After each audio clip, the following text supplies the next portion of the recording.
마태복음 10장 1절부터 15절까지의 말씀 내용이 좀 길기는 합니다만 우리가 이제 그동안 많이 상고했던 부분들이고 그래서 이제 쭉 15절까지 하려고 그럽니다.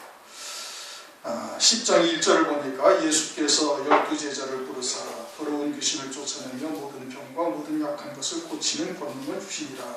12제자는 이제 그 뒤에 2절, 3절, 4절에 이제 이름이 쭉 나오죠. 이제 그 중에 이제 가룟 유다는 주님을 판 자고, 그는 이제 마귀에 속한 자고, 그 산자가 아니고, 그래서 이제 가룟 유다는 거기서 제외가 되고, 이제 사도 바울이 이제 12제자 중에 하나가 되는 겁니다. 12제자, 13제자가 아니죠, 그렇죠? 12제자, 이스라엘 지파도 12지파고, 장차 계시록 7장에 보면은 영적인 12지파를 통해서 마지막 때 종들이 나오고, 그래서 12이라는 숫자가 조직의 수고 제자는 딱 12뿐이에요. 사도행전 1장에 보면은 그 베드로가 성령 받기 이전에 마띠아를 제자로 제비를 뽑았지만은 그것은 사람의 생각으로 뽑은 것이고 하나님의 인도하심을 따른 것이 아니에요. 그러니까 그 이후로는 마띠아라는 이름은 성경에 등장하지를 않습니다. 제자가 아니죠. 그리고선 사도 바울은 성경 여러 곳에서 사도요 주님의 부르심을 받았음을 말씀이 증거하고 있으니까 12제자는 가룟 유다 대신에 사도 바울이 들어가는 것이 정확하게 맞는 겁니다. 그리고서 이제 그들에게 더러운 귀신을 쫓아내며 모든 병과 약한 것을 고치시는 권능을 주셨다. 권능을 주신 거예요. 은사를 주신 게 아니고, 그렇죠? 말씀이 권능을 준 거예요. 이제 일반적으로 병이 낫고 또 이제 예를 들어서 어떤 귀신이 쫓겨나갔다고 한다 할지라도 그것은 은사로 치는 겁니다. 그렇지? 그것은 은사지 여기서 주님이 주신 것은 권능을 주신 거예요. 우리가 자녀가 되는 권세를 받았잖아요. 그렇죠? 영접하는 자, 예수를 그리스도로 영접하는 자는 자녀가 되는 권세를 받은 거예요. 이 권능을 받은 거예요. 그 권세를 말하는 거예요. 권능. 그러니까 이것은 단순히 지금 축사를 한다 이런 뜻이 아니고, 그래서 마태복음 8장에 말씀으로 귀신들을 쫓아냈다 하실 때 그 말씀이라는 단어가 그냥 말로 내가 나사렛 예수 이름으로 명하노니 더러운 귀신아 나갈지어다 이렇게 했다는 뜻이 전혀 아니고, 말씀, 존재이신 말씀이 그에게 들어가니 그 속에 하나님의 나라가 이루어지니 귀신은 자연히 떠나버리는 거예요. 그럼 있을 수가 없지. 빛이 있는데 어둠이 있을 수가 없는 것 아니겠어요? 당연한 이치란 말이에요. 하나님의 나라가 그 심령 속에 말씀이 다스리는 나라가 이루어지면은 어둠의 권세는 자연히 쫓겨나가는 거예요. 나가라 있으라 할 필요조차가 없는 거예요. 마태복음 8장 16절에 말씀으로 귀신을 쫓아낼 때는 내용이 그러한 뜻인 겁니다. 그것이 권능인 거예요. 은사를 말하는 게 아니에요. 일반적으로 무슨 그냥 안전배가 일어났다 예를 들어서 그와 같은 것은 그건 은사라고 그러지 그건 권능이라고 얘기를 하지는 않는 겁니다. 그래서 은사자다라고 이제 오늘날 그 신유의 은사가 있는 사람들을 이제 은사자들이라고 이야기를 하지 않습니까? 이것은 그러한 권능을 말하는 것이지 은사와는 별개다 이겁니다. 그러니까 그와 같이 귀신을 쫓아내고 모든 약한 것과 병든 것, 모든 병과 약한 것을 고치는 권능을 주었다 이겁니다. 마태복음 8장에서 말씀을 하고 있죠. 이사야서 55장 3절, 4절 말씀이니까 그것을 인용한 거예요. 그 말씀을 인용해서 모든 병과 약한 것을 주님께서 친히 담당하셨다 이겁니다. 담당하셨다. 그래서 이사야서 53장의 말씀을 인용한 건데, 이사야서 53장의 말씀은 그렇게 담당하신 결과가 뭐예요? 십자가 위에서 죽임당하신 거예요. 그럼 십자가 위에서 죽임당하심으로 모든 병과 약한 것을 짊어지셨는데 그것이 육신의 병이나 육신의 약한 것을 짊어지셨다는 얘기가 아니다 이겁니다. 우리의 영혼의 병든 것과, 성경은 영생에 관한 말씀이고 예수님이 십자가 위에서 피 흘려 죽임당하신 것은 영생과 관계가 있는 것이지 육신과 관계가 있는 것이 아니죠. 육신의 병든 것, 육신의 약한 것을 담당하셨다는 뜻이 아니라 우리의 영혼이 병이 들고 영혼이 연약해지고 하는 것을 주님이 친히 담당하셔서 우리가 영원한 생명으로 하늘나라에서 예비하신 영광을 누리면서, 기업으로 누리면서 살아가기에 부족함이 없도록 해놓으셨다 이 뜻이죠. 그 말씀인 거예요.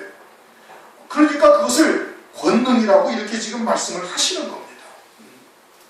그러면서 2절 예수께서 예수의 사도의 이름은 이러하니라 하면서 이제 12사도의 이름이 쭉 나옵니다. 12사도의 이름이 나오면서 5절 예수께서 이 12를 내어 보내시며 명하여 가라사대 이방인의 길로도 가지 말고 사마리아인의 고을로도 들어가지 말고 차라리 이스라엘 집에 잃어버린 양에게로 가라. 누구에게로 가라? 이스라엘 집에 잃어버린 양에게로 가라. 이렇게 말씀하셨어요. 이방인의 길로도 가지 말고 사마리아 고을에도 가지 말고 이방인의 길로도 가지 말고 유대인에게 가라. 예루살렘으로 가라. 그래서 성령이 임하시고 사도행전 1장 8절 예수님이 부활승천하시고 그들에게 성령이 임하시죠. 성령이 임하시니까 성령이 임하시면 너희가 권능을 받고 예루살렘과 온 유대와 사마리아와 땅끝까지 이르러 내 증인이 되리라. 어디서부터 시작을 해요? 예루살렘에서부터. 그럼 누구에게로 가라 하셨어요? 잃어버린 양에게로 가라. 어느 집에? 이스라엘 집에 잃어버린 양에게로 가라. 이스라엘 집에 잃어버린 양에게로 가서 그들로부터 시작을 해가지고 땅끝까지 그리스도의 증인이 되라. 뭐가 임하면은? 성령이 임하면. 그래서 예수님께서 지금 이방인의 길로도 가지 말고 사마리아 고을에도 가지 말고 차라리 이스라엘 집에 잃어버린 양에게로 가라. 그래서 이스라엘 집에 잃어버린 양에게로 가시는 거예요. 그리고 제자들도 예루살렘에서부터 시작을 하는 거예요. 예루살렘에서 온 유대로 그리고는 사마리아로 그리고는 땅끝까지 이르러 그리스도의 증인이 되는 삶을 이제 역순으로 다시 다 나오는 거예요. 그렇게 나왔죠. 나왔다가 이제는 이방인에게까지 복음이 다 증거되어졌어요. 그래서 오늘날 우리들도 이 복음과 진리의 말씀을 지금 듣고 있잖아요. 이 복음과 진리의 말씀을 듣고 있는 우리들에게도 다 증거가 되어져가지고는 이제는 어디가 땅끝이 되는 거예요? 이제는 예루살렘이 땅끝이 되는 거예요. 그리고 예루살렘에 들어가게 되어지면은 그러면은 끝인 거예요. 그럼 이제 추수가 이제 끝나게 되어지는 거예요. 그 추수 때가 이제 완전히 끝나게 되는 것이죠. 그런데 이제 오늘날 그러한 하나님의 복음이 그리스도의 복음이 이제는 예루살렘까지 들어가고 있지 않습니까?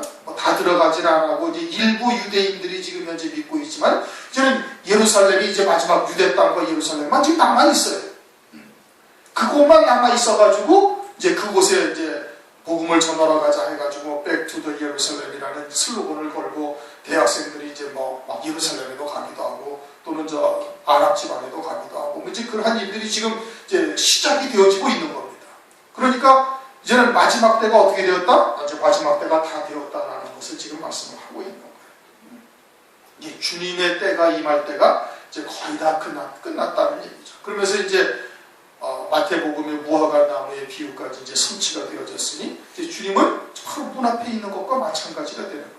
그리고 이제 이방인의 충만한 수가 차게 되어지면은 이제 유대인에게로 구원이 넘어가죠. 환란을 통해 가지고 유대인에게로 구원이 넘어가고 그러고서는 모든 추수가 이제 오늘날 이 땅에서 사는 자들에 대한 모든 추수가 다 끝나버리게 되어지는 겁니다. 그러면 이제 거꾸로 이제는 이스라엘 집에 잃어버린 양이 꼭 이제 예루살렘만을 말하는 것이 아니라 하나님의 백성들 가운데 잃어버린 양이 있는 거예요. 잃어버린 양이라는 말씀은 이것은 썩을 양식을 위하여 일하지 말고 요한복음 6장을 보면 주님께서 그렇게 말씀하시죠. 썩다 여기에 잃어버렸다라는 뜻이 똑같은 단어입니다. 원어가 똑같은 거예요. 그러니까 잘못된 말씀을 듣고 죽은 자가 되어지고 또는 썩을 양식을 위해서 일을 하며 살고 있는 그러한 하나님의 자녀들에게 가라는 얘기예요. 이제 추수가 이제는 역순으로 되어지는 것이죠. 이제 이방인으로부터 시작을 해가지고 그리고는 사마리아와 그리고는 이제 유대와 예루살렘으로까지 이제 거꾸로 이제 역순으로 들어가고 있는 거예요. 지금 이제 마지막 때에 대한 말씀이 다 열렸고 봉함된 책이 이미 열려졌고 그러한 말씀으로 이제 추수를 대비하기 위해서 이제 추수할 일꾼들을 보내주셔서 이제 그렇게 지금 기도하고 있는 때이니까 그러니 이제 그러한 이제 마지막 때가 다 되었음을 말하는 겁니다. 7절 가면서 전파해야 하되 천국이 가까웠다. 예수님이 곧 천국인 것이죠. 예수님이 하나님이시니까 예수님을 영접하게 되어지면 천국이 되어지는. 그리고 이제 실제 천국이 이제는 우리들에게는 아주 가까워져 있는 거예요. 천년왕국이 주의 재림으로 말미암아 이루어질 것이고 그러니 주의 재림이 임박한 이때를 살아가고 있는 우리들에게는 실제로 진짜 천국이 정말 가까워져 와 있는 것이죠. 8절 병든 자를 고치며 죽은 자를 살리며 문둥이를 깨끗게 하며 귀신을 쫓아내되 너희가 거저받았으니 거저 주어라. 이제 대부분 교회에서 이 말씀을 해석을 하기를 이제 다 육신의 병든 자, 육신의 귀신 들린 자, 육신의 문둥병자라고 이야기를 해요. 그러니까 이것이 영적으로 죽은 자가 무엇이고 영적으로 문둥병자가 무엇이고 영적으로 귀신 들린 자가 무엇인지를 지금 알지를 못하고 있는 겁니다. 그리고 병든 자, 주님도 오셔가지고 병든 자를 치료하시고 죽은 자를 살리시고 문둥이를 깨끗게 하시고 귀신을 쫓아내셨으니까 그러니까 오늘날도 하나님의 권능, 성령이 충만하게 임하면은 뭐 권능과 은사도 무엇인지 분별을 못하는 것이고 그러니까 병든 자를 고치고 귀신을 쫓아내고 그리고 문둥병자를 깨끗게 하고 또 이와 같은 일들을 갖다가 오늘날도 하는 것이라고 이야기를 한다 이겁니다.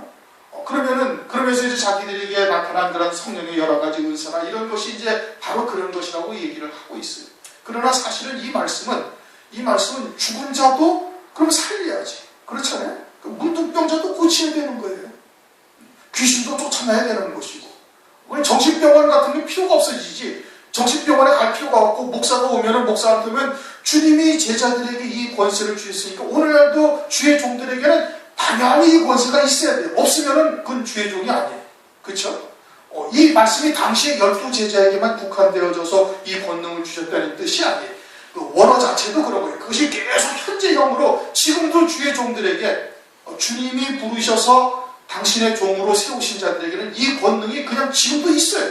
그래가지고 병든 자를 치유하고 귀신도 쫓아내고 문둥병자도 고치고 그리고 죽은 자도 살려내야 돼요. 그러니까 영안실에 그 시체를 갖다가 가서 아무개야 나사렛 예수 이름으로 하니 또 일어났죠. 해가지고 살려내야 되는 거예요. 그러한 육신의 병이라고 주장하는 사람들은 당연히 그렇게 해야 되는 겁니다. 근데 그렇게 하지를 않아. 서로 뜯어가지도 않고 죽은 자도 살리지도 아니하고 그러면서 그거라고 주장한다면 하나님의 말씀을 부분적으로만 믿는 것이고 그것은 이미 모순이 되는 것이죠. 그렇죠? 그런 뜻이 아니다 이겁니다. 병든 자라는 것은 하나님의 말씀을 참된 진리의 말씀을 제대로 깨닫지 못해서 영적으로 병이 든 거예요. 굶고 병든고 그것으로 인해서 죽은 거예요. 진리가 무엇인지를 알지 못하고 참된 생명이 무엇인지를 깨닫지를 못해서 지금 병들고 죽은 자들을 말하는 겁니다. 그러니까 마태복음 8장 22절에 죽은 자들로 죽은 자를 장사하라고 말씀하시지 않습니까? 죽은 자다 이거예요. 죽은 자들로 죽은 자를 장사하게 하는데 그것이 시체 들어가서 시체를 치우라는 얘기는 더더군다나 아니지 않습니까? 그런데 그러한 죽은 자를 말하는 거예요. 그러한 죽은 자는 잘못된 말씀으로 즉 참된 양식을 먹지 못해가지고 굶어서 죽어버린 거죠. 굶기 전에 병드는 자에게도 복음과 진리의 말씀이 선포되어지면 그들이 살아나고 병이 치료받는 것이에요. 죽은 자를 반드시 살려야 되는 거예요. 제자에게는 죽은 자를 살릴 수 있는 권능을 하나님께서 주셨어요. 그리고 오늘날까지도 그 권능이 그대로 유지되어져서 죽은 자를 살리는 겁니다. 영적으로 죽은 자를 살리는 것을 말하는 거예요. 영적으로 죽은 자를 살리는 것이죠. 그 다음에 문둥이를 깨끗게 하라. 이제 이것을 우리가 이제 원어적으로 문둥이가 이제 레프로스고 그 어원이 레피스라 해서 우리 눈에서 비늘이 떨어졌다. 물론 이제 그것도 알 수가 있는 거예요. 그렇게 그 원어를 통해서도 알 수가 있지만 그러나 원어가 아니어도 알 수가 있는 것이 뭐냐면은 레위기서 13장을 보면은 문둥병에 대해서 나옵니다. 그렇죠? 문둥병이 나와서 문둥병이 손가락 끝이나 어디 발이나 이런 데 가려져 있으면 건졌으면은 제사장에 가서 보여주는 거예요. 제사장에 가서 보여주면 제사장이 어떻게 문둥병이다. 그 문둥병이다. 한번 확실하지 모르니까 일주일에다 다시 와봐라. 그래갖고 더 막 발아여지고 문드러지고 허여지고 진물이 나고 그러면 그런 문둥병이라고 이제 시부에서 부정하다 하면서 입술을 가리면서 사람들과의 접촉을 하지 못하게 했단 말이에요. 그런데 문둥병이 온몸에 받아가지고 온몸이 하얘지면 어떠하다는 거예요? 제사장이 뭐라고 그러면 정하다, 정결하다는 거예요. 그게 상식적으로는 이해가 되지 않는 거거든요. 그렇죠? 아니 조금 문둥병에 반했을 때 안 보이는데 뭐 이런데 몸이나 이런데 하면서 옷으로도 다 가릴 수가 있으니까 안 보이는데 했을 때는 그냥 부정하다고 그러고, 그런데 그냥 머리끝에서 발끝까지 온몸이 문둥병에 반하면 제사장이 뭐라고 판결하면 정결하다, 깨끗하다는 얘기예요. 그것이 영적으로 무엇을 말하는가? 우리가 율법을 통해서 죄를 깨닫고 그리고 죄인됨을 절절히 고백할 수 있는, 그래서 그리스도를 소망하게 하기 위해서 율법을 주셨어요. 총체적인 율법의 뜻이 그거죠. 율법으로는 죄를 깨닫는 것이니라. 염소나 황소의 피가 죄를 정결하게 할 수 있어요, 없어요? 할 수 없는 거예요. 히브리서 10장 4절에 말씀하죠. 황소나 염소의 피가 정결하게 없어요. 깨끗하게 죄 사함을 이룰 수가 없다. 근데 유대인들은 그러한 죄를 통해서 하나님의 말씀에 온전하신 뜻을 깨달아서 죄를 통해서 자신들이 철저히 죄인일 수밖에 없고 메시아가 오시지 아니하면 우리는 구원받을 수 없는 존재라는 것을 깨달아야 되는 거예요. 그래서 머리에서 발끝까지 나는 온통 죄뿐입니다 라고 고백하는 자가 되어지면 그게 정결하다 이거예요. 왜? 메시아가 아니면 우리는 구원의 소망이 없으니까. 부분적으로 깨끗하다 이거예요. 문둥병이 조금씩만 걸려가지고 부분적으로만 더럽고 추악하고 부분적인 죄고, 그러면 나머지는 깨끗하니까 구원의 소망이 있을 수 있는 거예요. 다리가 하나 문둥병을 있으면 다리 한짝 딱딱 잘라버리면 나머지는 정결하니까 구원받을 수 있다라는 이야기가 성립이 되는 거거든요. 그런데 머리에서 발끝까지 온통 죄뿐인 인생인 것을 깨닫게 되어지면 제사장은 어떻게 하다? 정결하다 이거예요. 율법을 통해서 그걸 깨닫게 우리에게 주신 거예요. 문둥병자를 통해 가지고 우리가 머리에서 발끝까지 온통 죄뿐인, 죄와 허물밖에 없는 인생인 것을 깨닫고 주님에게 나오면 그것이 정결하다 이런 뜻인 겁니다. 근데 유대인들은 어떻게 생각을 했어요? 유대인들은 하나님의 말씀을 지켜 행함으로 스스로 의롭다, 죄인이 아니라고 생각을 한 거예요. 그리고는 염소나 황소의 피로 죄사함을 받을 수 있다라고 생각을 했던 것이거든요. 그러니까 하나님의 말씀을 전혀 오해하고 있는 겁니다. 잘못 깨닫고 있었던 거예요. 그러니까 전부 다 유대인들이 뭐예요? 문둥병자예요. 그러니까 마태복음 8장에 산상보훈 후에 내려오시니까 제일 먼저 주님 앞에 누구를 부르시는 거예요? 문둥병자. 문둥병자가 찾아왔지. 찾아오게 하신 거예요, 주님이. 왜? 유대인들의 대표로서 유대인들이 전부가 다 이와 같이 문둥병 걸린 자잖아요. 죄인이다 이게. 그런데 이 문둥병자는 예수님이 그리스도이심을 알고 있는 거예요. 나는 죄인일 수밖에 없는 존재요. 그리고는 구원의 소망이 오직 당신밖에 없다는 것을 깨닫고 고백하며 나온 거거든요. 그러니까 문둥병자를 어떻게 돼? 복음으로 깨끗게 하는 거예요. 누가? 이 복음 예수 주님의 제자들이 그렇게 하는 거예요. 주님이 제사, 예배를 통해서 무엇을 원하신다고요? 긍휼을 원한다 이거예요. 그렇죠? 제사를 원하는 게 아니라 주님은 긍휼을 원하신다. 이게 죄인을 찾으러 왔다는 얘기예요. 그러면 예배를 통해서도 우리가 뭘 깨달아야 돼? 주님의 은혜가 없이는 우리는 도저히 구원의 소망이 없는 존재라는 것을 깨우쳐야 되는 거예요. 말씀을 통해서 우리의 죄가 다 드러나야 되고 우리의 속에 더러운 것들이 다 밝혀져야 되고, 그럼에도 불구하고 하나님께서 우리를 불러 그와 같은 은혜의 자리에 있게 하시는 것이니 하나님의 은혜요 하나님의 긍휼하심이 없이는 우리는 구원의 소망이 없는 자라는 것을 고백할 수밖에 없지 않습니까? 그런데 오늘날 예배가 그러한 말씀은 안 하는 거예요. 그렇지 않고 어떻게? 그냥 예수 믿고 복 받고 예수 믿고 잘 되고, 아니면은 그저 하나님의 말씀이 어떤 철학이나 윤리 도덕처럼 사람의 인격이나 어떤 지적인 이 유희를 즐기는 그냥 말장난에 끝나는 그런 말들로 하나님의 말씀이 바뀌어져 버린 거예요. 그러니까 예배를 통해서 하나님의 은혜가 없이는 우리는 도저히 구원의 소망이 없는 존재라는 것을 느끼는 것이 아니라 주님 앞에 나와가지고 점점 당당해지는 거예요. 예배를 드리니까 됐다라는 생각이 되는 거예요.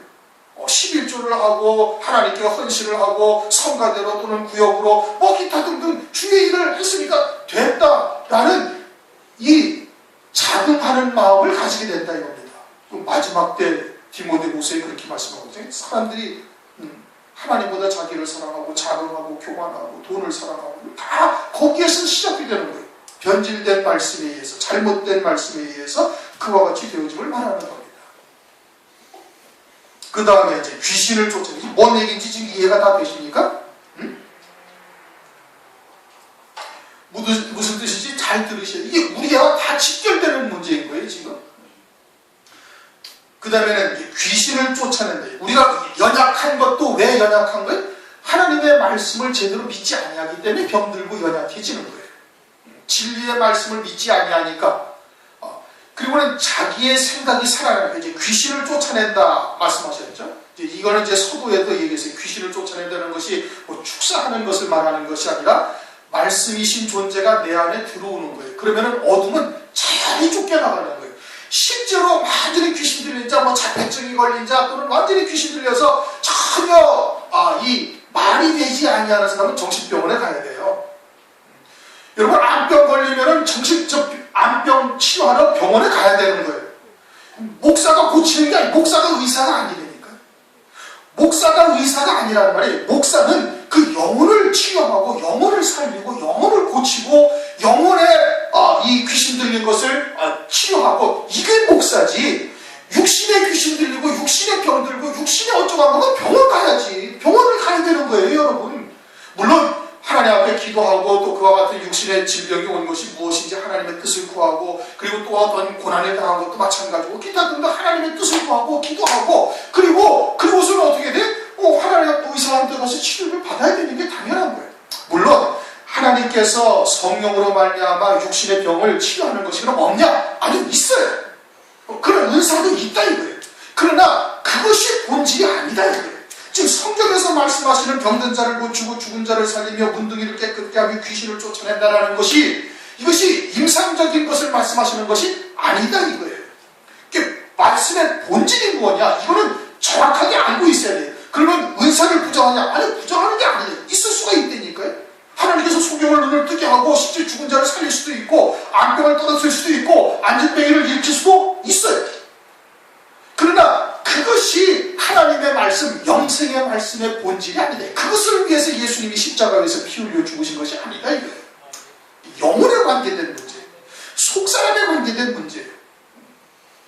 그러면 귀신을 쫓아낸다는 건 뭐예요?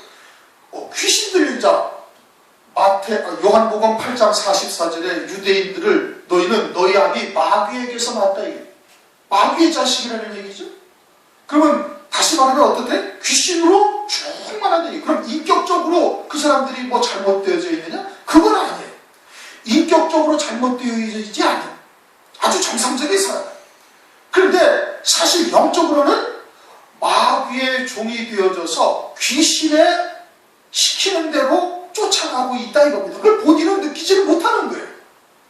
그런데 그들에게 예수가 그리스도이심을 믿게 하고, 그리고 진리, 로고스이신 진리이신 말씀이 그에게 생명이 되고 들어가게 되어지면, 그러면 귀신은 자연히 쫓겨나간다 이겁니다. 이것이 주님의 권능이에요. 말씀의 권능이에요. 사람의 권능이 아니라 주님의 권능이라니까. 말씀의 권능이란 말이에요. 말씀이신 하나님이 들어가게 되어지면 귀신은 있을 수가 없는 거예요. 그러니까 어떻게? 자연히 쫓겨나가는 거예요. 그래서 12장에, 마태복음 12장에 가면은 더러운 귀신이 물 없는 곳을 찾아다니는 거예요. 물 없다라는 것은 뭐예요? 진리의 말씀이 그에게 생명이 되어 있지 아니하면, 그러면은 다시 귀신이 그냥 전보다 더 악한 그와 같은 상황으로 만들어버린다 이겁니다. 다시 귀신이 역사하는 거예요. 귀신의 종로로서 또 사는 거예요. 그것은 이제 우리가 잘 생각을 해야 돼요. 우리도 역시 마찬가지로 에베소서 2장 2절 3절을 보면 공중권세 잡은 자에서 종노릇하며 살았다 이거예요. 그 공중권세 잡은 자는 누구예요? 마귀지. 마귀의 종노릇을 하며 살았던 거예요. 마귀의 종노릇을 하면서 살았을 때는 어떻게 살았어요? 그 마음의 원대로 또는 육체의 소욕대로 그냥 사는 거예요. 그렇게 하나님의 말씀에 결박되어 하나님의 말씀을 믿는 믿음으로 살아간 것이 아니었던 삶은, 그것은 다 너희 아비 마귀에게서 났다라는 요한복음 8장 44절 말씀과 똑같은 거다 이겁니다. 그러니까 우리가 진리의 말씀을 들어서 하나님의 말씀을 믿고 믿음으로 산다 할지라도 내 생각과 내 의지와 또는 사람의 생각, 논리나 이성적인 판단이 나를 자꾸 주장한다면 그것을 여전히 아직도 공중권세 잡은 자에 속해서 사는 것과 다를 바가 없는 것이에요. 그러니까 계속해서 하나님의 말씀을 어떻게 들어야 돼. 믿음은 어디에서 난다? 믿음은 들음에서 난다. 그러니까 하나님의 말씀을 계속해서 듣고 그러한 이 사람의 생각이 무엇이고 하나님의 말씀에 결박되어 믿음으로 사는 것이 무엇인지를 잘 분별해서 우리가 그러한 믿음의 삶을 살아갈 수 있도록 하시는 거예요. 말씀을 통해서. 그러니까 말씀이 내 안에 생명으로 자리를 해야 되는 거예요. 그래야 믿음, 이 악한 어둠의 권세가 쫓겨져 나가는 거예요. 일곱 등불이 켜질 때까지 계속해서 밝아져야 되는 거예요. 그래야 온전한 생명으로 사는 자, 믿음으로 사는 자가 되어지는 겁니다. 그것이 되어지질 아니하니까 연단하시고 또 연단하시고 또는 여러 가지로 어려움을 겪기도 하시고 많은 것을 또 생각할 수 있는 어떤 계기를 마련하기도 하시고 막 여러 가지 일들을 각자의 신앙에 따라서 또는 성격에 따라서 하나님께서 그렇게 역사를 하시는 거예요. 그것은 이제 정상적인 사람이고 그 다음에는 이제 또 실제로 귀신이 들렸지만은 이성적인 판단도 할 수 있는 사람이 있어요. 완전히 귀신 들려가지고 앞뒤 분간치 못하는 사람은 정신병으로 가야 되는 거예요. 왜? 말씀을 알아듣지를 못하는데 어떻게 말씀이 들어가 자리할 수가 있어요? 어떻게 믿음으로 받을 수가 있어요? 받지 못하잖아. 그렇죠? 그러니까 어디로 가야 돼? 정신병원에 가야 돼. 그걸 갖다가 목사가 져가지고 뭐 귀신하고 올라가라 막 결박하고 안 되니까 두들겨 패고 기도원 같은 데서 그래서 사고가 나는 겁니다. 귀신 쫓아낸다고 두들겨 패다가 사람 죽이기도 하고 그런 것이 방송에 나오지 않았어요? 왜 영적으로 분별하지 못하니까 그냥 막 두들겨 패고 묶어놓고 막 이래가지고는 사람을 갖다가 상하게 만들고 죽이기까지 하는 이 어처구니없는 일들이 벌어지는 거예요. 영적인 분별력을 못하니까. 그렇게 완전히 귀신 들린 자는 정신병원을 보내서 정신병원에서 치료해야 되는 거예요. 그 다음에 문제는 뭐냐면은 조금 전에 우리도 공중권세 잡은 자에서 우리는 이성적으로 논리적으로 판단하면서 사리 판단하면서 산다 할지라도 공중권세 잡은 자 아래 사는 것과 마찬가지라고 말씀을 드렸어요. 그러면서 하나님의 말씀을 믿고 그리스도를 믿고 하나님의 말씀이 내 안에 자리해서 로고스, 말씀, 존재이신 하나님이 내 안에 생명이 되어져 있으면은 그만큼 마귀에게서 자유함을 얻는 거예요. 쫓아낸 거예요. 귀신이 쫓겨나간 거예요. 말씀의 권능이 있어서 그 말씀에 의해서 더러운 귀신이 쫓겨나간 거예요. 그거 이해하셨죠? 여기까지 이해가 됐지? 그러면 이제 귀신이 들려있지만은 그러나 이제는 약간 귀신이 들려있어서 정상적인 이 논리적인 이야기도 이해가 되고 하나님의 말씀도 들을 수 있는 사람도 또 들어있는 거예요. 그럴 때는 그럼 어떻게 돼? 그때는 하나님의 말씀으로 딱 받아서 이성적인 판단을 할 때 하나님의 말씀으로 받고 그리고는 그 외에 다른 소리나 다른 것을 전혀 자기 생각에서 배제시킬 수가 있어요. 떨쳐내야 돼. 본인 스스로. 네? 본인 스스로. 우리들도 자꾸 악한 생각이 들을 때 사람의 생각이 들을 때 우리가 우리 스스로에게 어떻게? 나사렛 예수 이름으로 명하노니 그런 더러운 생각, 악한 생각, 사람의 생각을 갖게 하는 더러운 어둠의 것은 떠나가지요. 우리 스스로에게 명령해. 그래야 안 그래요? 그렇게 해야 돼. 그와 같이 자신이 악한 영에게 잡혀있기도 하지만 그러나 이성적인 판단도 하고 하나님이 누구신지 말씀이 무엇인지를 듣게 되어지면은 그러면은 그런 하나님의 말씀만 딱 듣고 그리고서는 다른 것들이 가져다 주는 생각이나 음성을 스스로 딱 물리쳐야 되는 거예요. 물리쳐버려야 돼. 그래야 그와 같은 어둠의 권세에서 자유함을 얻을 수가 있는 거예요. 그 권능은 주님의 권능이에요. 말씀이 권세다 이겁니다. 말씀이 권능이어서 그 말씀이 딱 자리하게 되어지면은 그다음 귀신의 역사도 자연히 딱 떠나가 버리게 되어지는 거예요. 이게 또 이해가 되십니까? 거기까지 딱 이해가 돼야 돼요. 그래야 이게 영적으로 이게 분별이 되는 거예요. 그냥 귀신이 완전히 들려가지고는 전혀 사회 분별을 못하고 완전히 귀신한테 24시간 잡혀 사는 사람은 그런 정신병원으로 가야 되는 거예요. 그 기도원에 앉아가지고 막 두들겨 패고 어쩌고 저쩌고 귀신의 악한 영이 있으면 힘이 더 세죠. 그 한두 사람이 감당 못하는 겁니다. 그러니까 어떻게 막 붙들어 묶어놓고 막 그러고서는 두들겨 패고 그래도 승질이 안 풀리니까 막 몽둥이로 때리다가 그러다가 죽이는 거예요 사람. 이게 그걸 말씀하는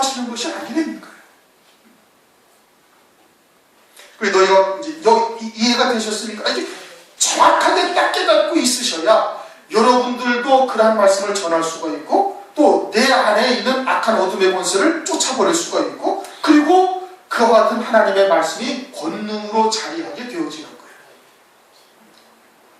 그리고 너희가 거저받았으니 거저주어라. 너희 전대에 금이나 은이나 동이나 가지지 말고 여행을 위하여 두보롯이나 신이나 지팡이나 가지지 말라. 이제 이와 같은 것은 이제 뭐 일반 성도도 먹을 것, 입을 것, 마실 것 구하지 말라 했는데 주의 일을 감당하면서 제자로서 주의 하나님의 복음을 증거하면서 이런 것을 위해서는 염려하지 말라. 이제 이런 뜻인 겁니다. 어려운 문제가 아니에요. 이는 일꾼이 저 먹을 것 받는 것이 마땅하니라. 아무 성이나 촌에 들어가든지 그 중에 합당한 자를 찾아내 너희 떠나기까지 거기에 못 들라. 이제 11절에 가서는 이제 합당한 자를 찾으라 이겁니다. 왜? 아니 유대인들이 누구예요? 하나님의 백성이에요. 그렇죠? 하나님의 말씀을 가지고 있어요. 아브라함의 자손이요 모세를 통해서 율법을 주고 그 율법을 가지고 지금 하나님 섬기고 있는 백성들이에요. 근데 그 중에 뭘 찾으라는 거예요? 합당한 자를 찾으라는 거예요. 16절에는 보라 내가 너희를 보내니 양을 이리 가운데 보낸 것 같도다. 그러는 너희는 뱀같이 습지었고 실같이 순전하나요. 하나님의 백성들에게 보내는데 마치 이리 가운데 양을 보내는 것과 같다 이거예요. 그러니까 그 가운데서 합당한 자를 찾으라 이거예요. 그냥 막 정하면 될 것 같은데 그러지가 않다 이거예요. 마지막 때에도 똑같은 겁니다. 마지막 때에도 노아의 때와 같아서 전부 다 먹고 마시고 시집가고 장가가는 일들로 다 문제예요. 그것이 신앙의 다 목적이 되어져 있고 그것으로만 살고 있어요. 근데 거기 가서 예수님이 제일 마신다. 예수님 환란이 있고 환란을 우리가 다 지나가야 되고 우리가 평행 작은 책을 먹어야 될 것이고 어쩌고 저쩌고 막 얘기해봐야 안 들리는 겁니다. 안 들려요. 여러분들 해보셨잖아요. 안 되는 거예요. 어떻게 해야 돼? 합당한 자를 찾으라 이거예요. 합당한 자가 누구냐? 세속적인 것이 완전히 신앙의 목적이 되어져 있는 사람들은 정말 듣기 힘듭니다. 세상에서 무언가 이루어 보려고 또는 세상에서 무언가 드러나고 싶고 세상에서 무언가 사람들 관계에서 무언가 찾으려고 이러는 사람들도 절대 이러한 말씀을 들을 수가 없어요. 거의 듣지 못해요. 물론 전부 다 안 된다 이렇게 단정할 수는 없겠지. 누가 남은 자인지 우리는 지금 현재는 모르지 않습니까? 그렇죠? 엘리야에게 남은 자 7,000명을 하나님께서 주셨다는데 엘리야가 7,000명을 만났나요? 못 만났어요. 어디 있는지 알지도 못해. 그리고 우선 엘리사 딱 하나 하나님께서 엘리야에게 딱 붙여주시는 거예요. 7,000명은 어디에 있는지 몰라. 오늘날도 마찬가지로 그저 남은 자들이 어디에 있는지는 몰라. 그러나 합당한 자가 반드시 있다 이겁니다. 그럼 합당한 자를 우리가 어떻게 할 수가 있는가? 야곱처럼 종용하여 장막 안에 거하는 자들, 그게 진짜 합당한 자들인 거예요. 그러니까 그냥 세상적인 것에 빠져서 육신의 일락에 취해가지고 막 그렇게 세상이나 육신의 일락 맛있는 거 먹으러 쫓아다니고 그냥 좋은 명품이나 입으러 다니고 어쩌고 저쩌고 이런 것은 다 이미 거의 가능성이 없는 겁니다.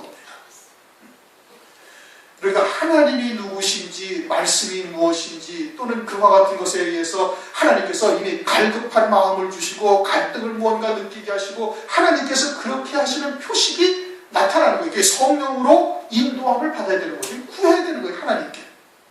확실한 것은 하나님의 성령께서 그 마음을 주장하셔서 그처럼 세속적인 것에 거의 물들지 않게 하시는 겁니다. 또 완전한 바리새적인 신앙으로도 가지 않는 거예요. 그들은 들어도 듣지 못하게 돼 있어요.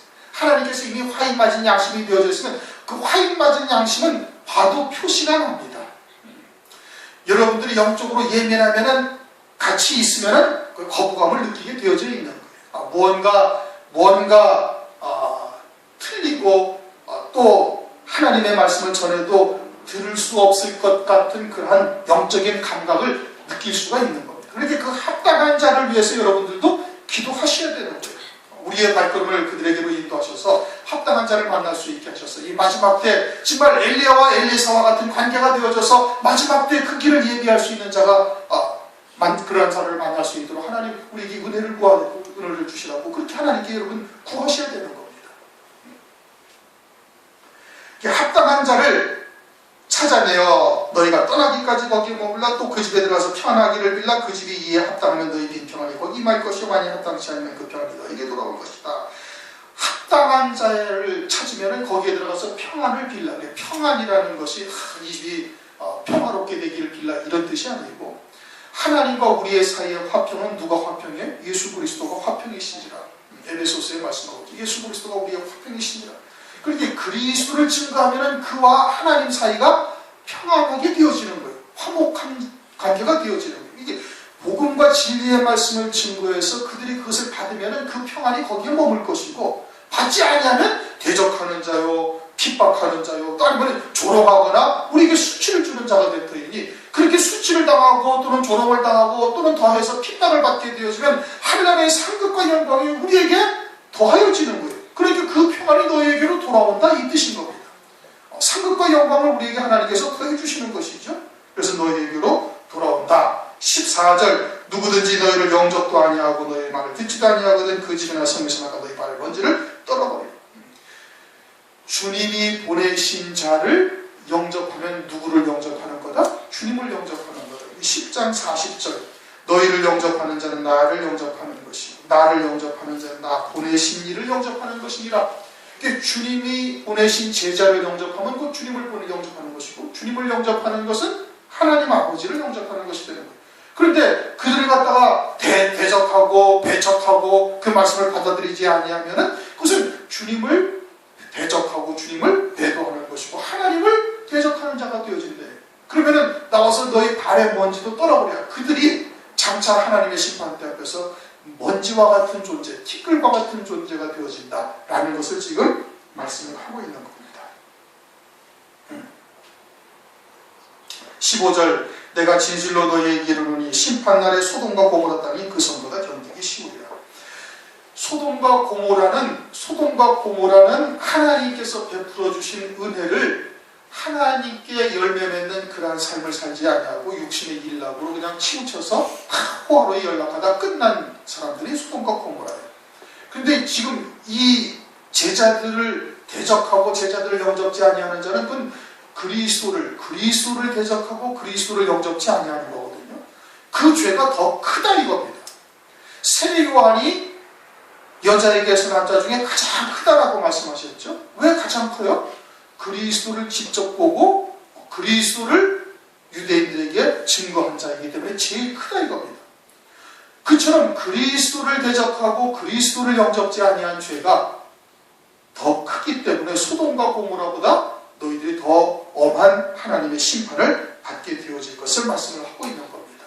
그러면 장차 재림하실 주님을 대적하고 재림하실 주님을 갖다가 주님을 증거하는 종들을 갖다가 조롱한 자들은 어떻게 돼? 그건 더 큰 심판에 처해지게 되는 겁니다.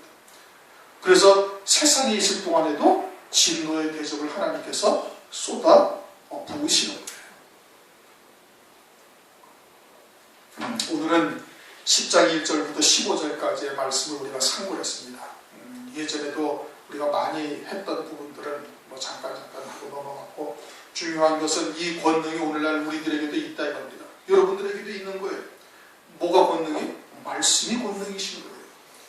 주님이 권능이신 거예요. 사람이 가진 권능이 아니고 말씀이 권능이에요. 말씀이 내게 있으면 그것이 권능이요 권세가 되어지는 거다. 그리고 그것은 오늘날까지도 계속 이어지고 마지막 때도 역시 그 권세가 이제 아주 그냥 휘날레를 장식하게 되어지는 겁니다. 두 증인을 통해서 하나님께서 그것을 이제 눈으로 직접 목도하게 하시는 거예요. 1260일 동안